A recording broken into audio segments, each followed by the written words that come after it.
Do you have an Instagram account, one that you might showcase your graphic design work?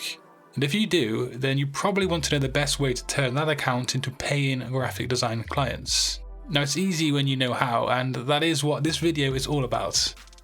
Before you start sourcing those clients, you obviously want to make sure that you have the best chance of turning them into paying clients. That means you need to focus on your Instagram account from a design perspective.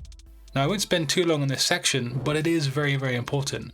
Instead of having a personal account, first change your Instagram to a business account. And to do that, you just click your account and then the 3-line icon in the upper right corner.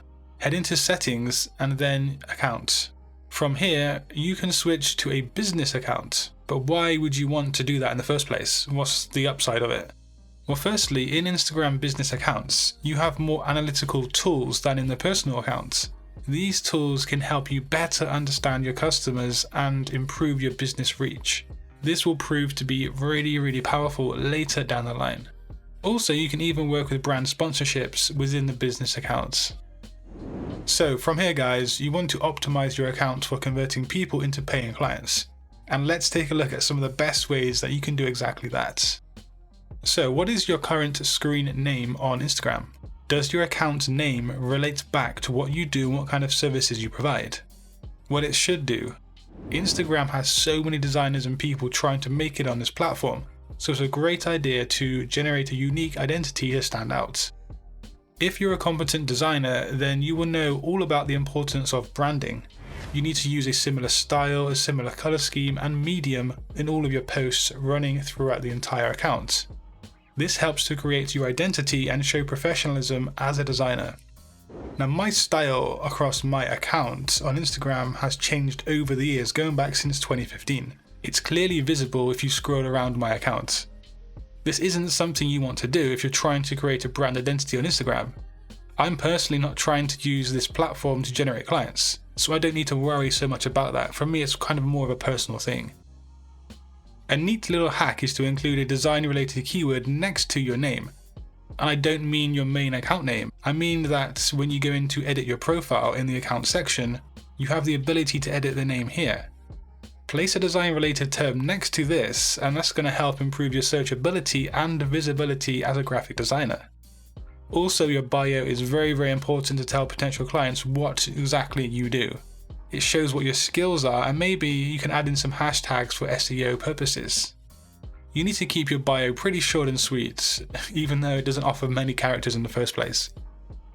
And the last trick I'm going to say about the bio is to add a link that directs traffic to a portfolio website or a kind of contact form of sorts.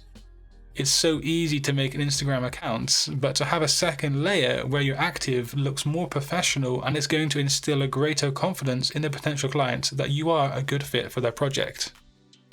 But what about the actual posts?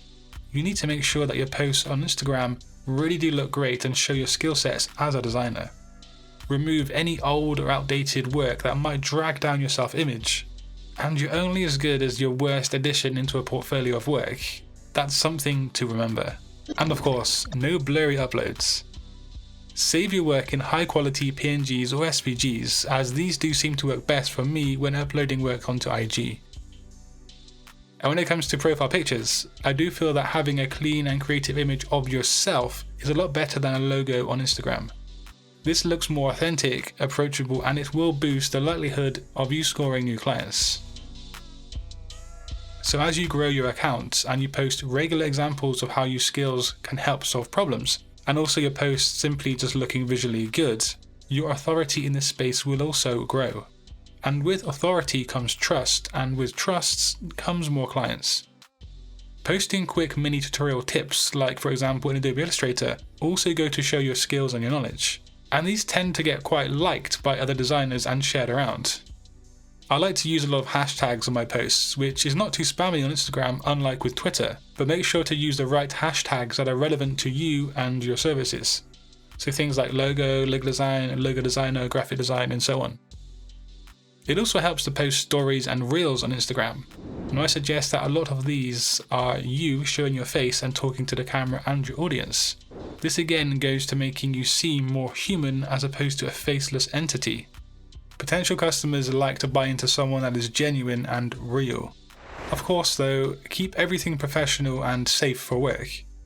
You want to keep things open so as many potential clients as possible do come to you. And I think you should post at least one official post on Instagram a day, and also 1 to 2 stories or reels per day. This will help the algorithm of Instagram work in your favour. Consistency is king on this platform. All of these tips are about your account being prime for potential clients coming to you and finding you. These do work over a long period of time, and if done correctly. You can also potentially contact clients or tag them into relevant posts.